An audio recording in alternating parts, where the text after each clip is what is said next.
एक बार एक बूढ़ी माँ को उसके बेटे ने एक वृद्ध आश्रम में ले जाकर छोड़ दिया। इस माँ का ये वही इकलौता बेटा था जिसके लिए इस माँ ने जीवन भर संघर्ष किया। इस बेटे के लिए वो सब कुछ किया जो एक माँ को करना चाहिए या माँ कर सकती है, और आज भी अपने बेटे को किसी भी तरह की परेशानी ना हो इसलिए आश्रम में रहने के लिए भी तैयार हो गई। दोस्तों, वृद्ध आश्रम में रह रही माँ हमेशा अपने बेटे को याद करती, मगर बेटा केवल साल में एक बार ही उसको मिलने जाता या फिर फ़ोन पर ही बात कर लेता था। कई साल बीत गए। वृद्ध आश्रम से बेटे को एक दिन फ़ोन आया।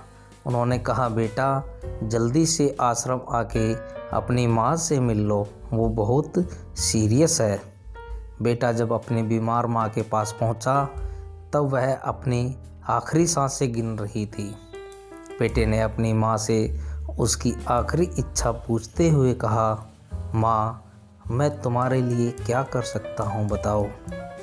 माँ ने कहा, बेटा इस आश्रम में गर्मी और मच्छर बहुत ज़्यादा है, यहाँ पर कुछ पंखे लगवा देना। फ्रिज ना होने की वजह से यहाँ पर हम बूढ़ों को कई बार भूखे पेट ही सोना पड़ता है, क्योंकि किसी ने दिया हुआ खाना खराब होने से नहीं बचा पाते। तो इस आश्रम के लिए 1-2 फ्रिज भी खरीद कर दे देना। बेटे ने अपनी माँ की सारी बातें सुनी और अपनी माँ से पूछा, माँ आपने इतने साल यहाँ पर निकाल दिए पर आपने कभी भी यह बात मुझसे नहीं कही, और अब जब आपके पास टाइम नहीं बचा है तब आप यह सब कह रही हो, ऐसा क्यों?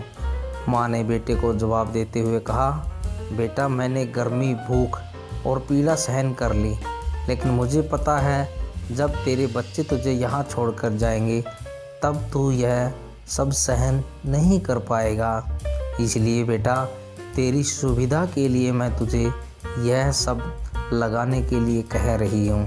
दोस्तों, माँ की ये आखिरी लाइनें किसी भी बेटा या बेटी की आंखें खोलने के लिए सक्षम है। इतिहास हमेशा ही अपने आप को दोहराता रहा है।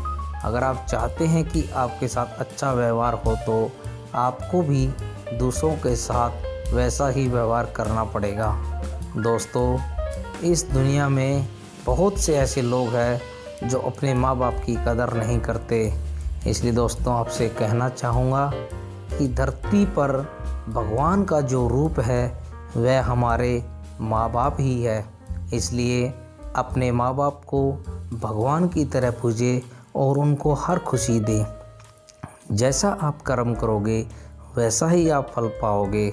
दोस्तों, यह कहानी कैसी लगी कृपया करके कमेंट में ज़रूर बताएं, और कहानी अच्छी लगी हो तो कृपया करके चैनल को सब्सक्राइब और लाइक ज़रूर करें। धन्यवाद।